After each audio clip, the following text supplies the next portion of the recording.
ಜಗತ್ತಿನ ವಿಚಾರದಲ್ಲಿ ಹೇಳಬೇಕು ಅಂದರೆ ಪ್ರಾಕೃತಿಕ ಅಮೌಲ್ಯವಿದೆ.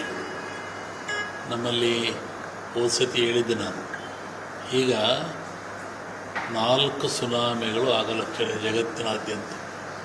ಜಲ ಸುನಾಮಿ, ವಾಯು ಸುನಾಮಿ, ಭೂ ಸುನಾಮಿ, ಅಗ್ನಿ ಸುನಾಮಿ ಅಂತ. ಹೀಗೆ ವಿಪರೀತವಾದ ಹೀಟಿನಿಂದ, ಉಷ್ಣದಿಂದ ಜನ ಬಾಳದೆ ಕಷ್ಟ. ಒಲೆ ಹತ್ತಿ ಉರಿದರೆ ನಿಲ್ಲಬಹುದು, ದರೆ ಹತ್ತಿರದಿಲ್ಲ ಅಂತಹ ಆಗ್ತದೆ. ಸಮುದ್ರಗಳಲ್ಲಿ ಉತ್ಪತ್ತಿ ಹೋಗ್ತದೆ.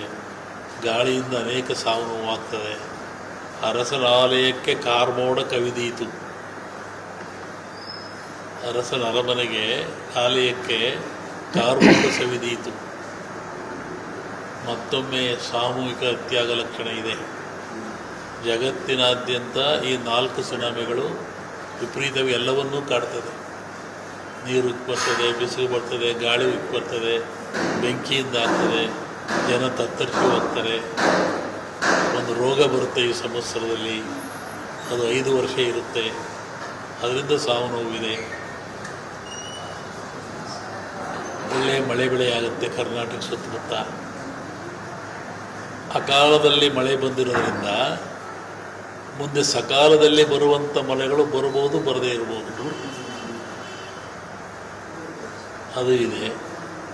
ಮತ್ತು ಜನರಲ್ಲಿ ಮತಾಂಧತೆ ಹೆಚ್ಚಾಗ್ತದೆ, ಜಾತಿವಾದ ಹೆಚ್ಚಾಗ್ತದೆ, ಸಾವು ನೋವುಗಳಾಗ್ತದೆ, ಭೂಕಂಪಗಳು ಹೆಚ್ಚಾಗ್ತದೆ.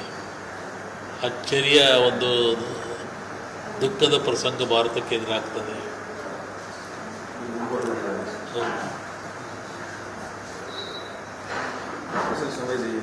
ರಾಜ್ಯ ರಾಜಕೀಯದಲ್ಲಿ ಬದಲಾವಣೆಗಳು ನಾಡದವರೇ ಬದಲಾಗುವಂಥ ಸಾಧ್ಯತೆ ಸಂಕ್ರಾಂತಿವರೆಗೆ ಯಾವ ದೋಷ ಕಾಣ್ತಾ ಇಲ್ಲ. ಬದಲಾವಣೆ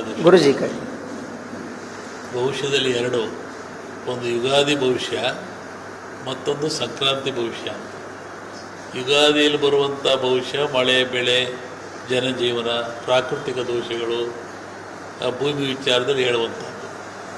ಸಂಕ್ರಾಂತಿಯಲ್ಲಿ ಹೇಳುವಂಥ ಭವಿಷ್ಯ ರಾಜರಿಗೆ, ದೊಡ್ಡ ದೊಡ್ಡ ವ್ಯಾಪಾರಸ್ಥರಿಗೆ, ಹಗಲು ಹಡಗುಗಳಲ್ಲಿ ಬರುವಂಥವರಿಗೆ, ಅದು ಆ ಭವಿಷ್ಯ ಬರುತ್ತೆ.